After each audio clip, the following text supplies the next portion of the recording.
Banyak yang bertanya, ketika nanti tahun 2024, para new mind misalnya mendapatkan mandat. Mudah-mudahan nggak tahun 2027 ya, nggak kelamaan kita nunggu. Tahun 2024, new mind dapat mandat. Sebenarnya apa sih yang mau dikerjain oleh para new mind itu untuk membuat perbedaan dengan apa yang old mind lakukan? Nah, untuk itu kita harus tahu dulu apa itu old mind cara berpikirnya, apa itu new mind cara berpikirnya. Kita tahu bahwa salah satu yang membedakan new mind dengan old mind adalah cara berekonomi. Kita tahu bernegara itu ada 7 hal, yaitu Ipolek Sosbud Hankam, ideologi, politik, ekonomi, sosial, budaya, pertahanan, dan keamanan. Nah, di dalam new mind, cara bernegaranya itu sedikit berbeda, namun tujuannya sama. Kita pro Undang-Undang Dasar 45, kita pro NKRI garis lurus, kita pro kebinekaan, maksudnya Bhinneka Tunggal Ika, dan kita pro Pancasila. Itu kita tidak usah ubah. Sebelum kita masuk ke topiknya, ada hal yang menarik tentang Pancasila yang mungkin anak-anak atau sahabat generasi muda ingin bertanya, kenapa Pancasila itu dicemburui oleh banyak negara besar? Bukan negara saja, negara besar. Karena kita adalah memiliki dasar negara yang sangat keren. Karena kita menggabungkan 5 hal yang diimpikan. Dan ini bukan utopia, sesuatu yang dicita-citakan tapi tidak mungkin tercapai. Tapi ini benar-benar dasar negara yang dicemburui. Apa itu? Ketuhanan yang Maha Esa adalah belief in God.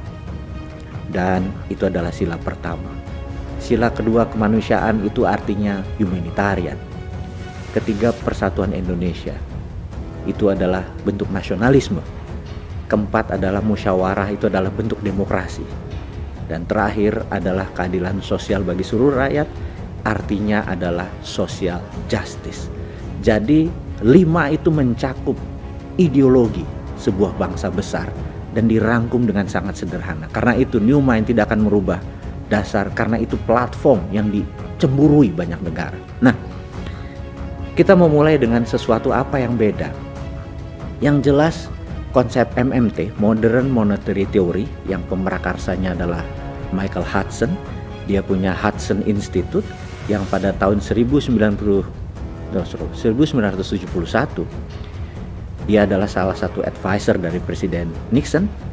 Dan apa terobosan yang dilakukan oleh Hudson? Hudson menyatakan waktu tahun 1971 tepatnya bulan Agustus untuk dolar melepas emas sebagai underlying untuk printing money. Jadi dolar bisa di-print berbasis pinjaman atau hutang atau berbasis project.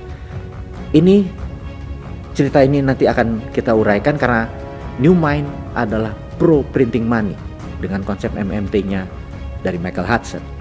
Dan saat ini Stephanie Kelton adalah salah satu sahabat saya, di mana seandainya new mind jadi mendapatkan mandat, pasti Stephanie Kelton adalah advisor dari salah satu pakar keuangan atau moneternya Indonesia nantinya ya. Gitu cuman CCM kok, cuma cita-cita mulia. Yang penting pelajarannya sekarang masuk dulu. Nah, Michael Hudson kemudian mengajar di Peking University di tahun 80-an akhir hingga tahun 90-an.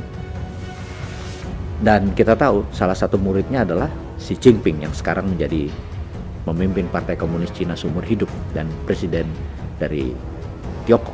Nah, di tahun 89 ada peristiwa yang menarik, yaitu peristiwa Tiananmen Square di bulan Mei, di mana mahasiswa yang pro demokrasi waktu itu meminta mengubah mungkin dasar negara dari komunis, sosialis komunis ke negara demokrasi. Tapi tentunya Deng Xiaoping sebagai pemimpin saat itu masih dilema, karena dia dekat sama Ronald Reagan. Dia menjanjikan 40 tahun kemudian dalam perjanjian dengan Reagan di tahun 80-an akan membuat China, Tiongkok menjadi demokratis, tapi bukan ideologinya, bahwa nanti ada pemilihan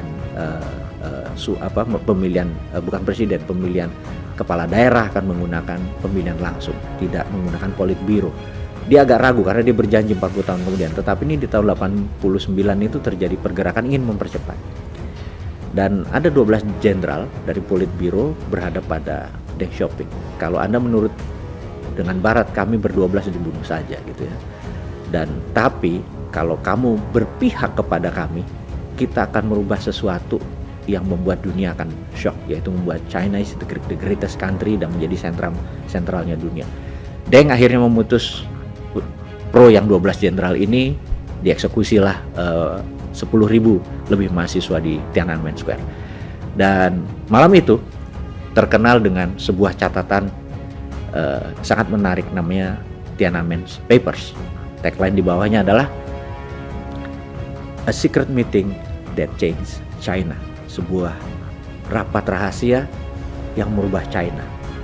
Sejak saat itu China mempunyai dua sistem currency, yuan untuk di luar negeri, di dalam negeri menggunakan renminbi. Kita skip dulu sebentar di situ untuk menerangkan kalau nanti New Mind mendapatkan amanah, mendapatkan mandat, strategi di dalam modern monetary theory yang dipakai oleh Amerika di tahun 71, dipakai di Tiongkok tahun 89, Indonesia akan pakai di 2024 nanti atau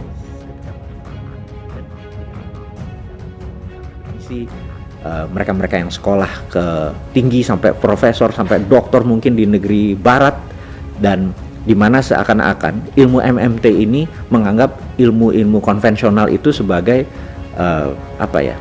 false knowledge atau ilmu yang nggak terpakai. Nggak juga, nggak seperti begitu. Kita nggak menganggap Anda udah sekolah jauh-jauh ke Amerika mempelajari teori ekonomi terus MMT bilang itu false knowledge atau pengetahuan yang salah gitu ya. Karena buktinya sejak Indonesia merdeka, anggap tahun 71 deh kita mulai deh.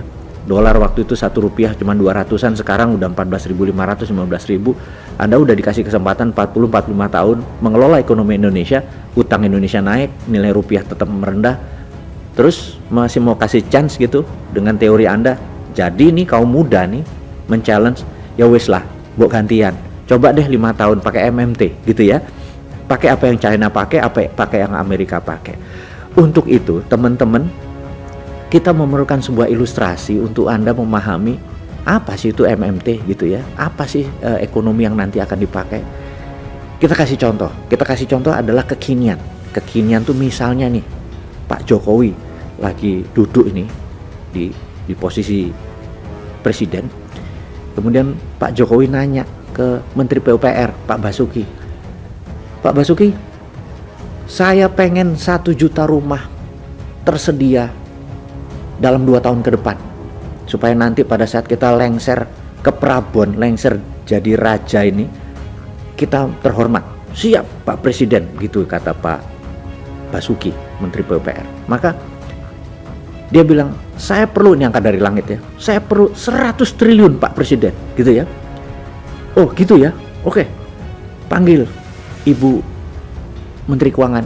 Ibu Menteri Keuangan, siapkan 100 triliun untuk Pak Basuki.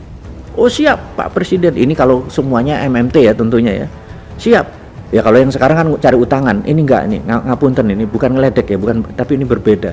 Tapi intinya adalah siap Pak Presiden. Lalu dia datang ke Dirjen Moneter. Printing money 100 triliun. Kasih ke Menek BUMN, dipanggil Pak Erick Thohir. Ini perusahaan-perusahaan BUMN, kamu mendapat pekerjaan untuk membuat 1 juta perumahan untuk Kementerian PUPR. Oke, ditransferlah 100 triliun itu dengan syarat semua barangnya tidak ada unsur impor. Kusennya, pakunya, besinya, semennya, atapnya, semua lokal. Nggak lama kemudian kayu-kayu di Jawa, pabrik semen di Sumatera, di Sulawesi, semua bergerak, tumbuh, muter, belanja sana kemari. Berdirilah bangunan-bangunan 1 juta unit rumah itu di mana-mana. Kemudian mereka mengangsur. 5 tahun orang mengangsur, tidak perlu bunga dan tidak perlu dinaikkan. Ini syaratnya. Kalau misalnya ongkosnya 100 triliun, ya 100 triliun dibagi 1 juta rumah, berapa itu? Ya udah, itu yang harus dibayar masyarakat. Masyarakat bayarnya nyicil selama 5 tahun. Begitu mereka nyicil, masuk ke Menteri Keuangan, masuk ke bank, masuk ke Menteri Keuangan, masuk ke bank, setiap nyicil uangnya diambil dibakar, setiap nyicil uangnya diambil dibakar, setiap nyicil 2 2 tahun kemudian begitu berdiri, sold 100 triliunnya masyarakat beli, dibakar. Pertanyaannya, ada inflasi nggak? Nggak ada, nol. Ada bangunan yang jadi nggak? Ada, 1 juta rumah. Murah orang nggak pakai bunga. Ekonomi tumbuh muter gitu.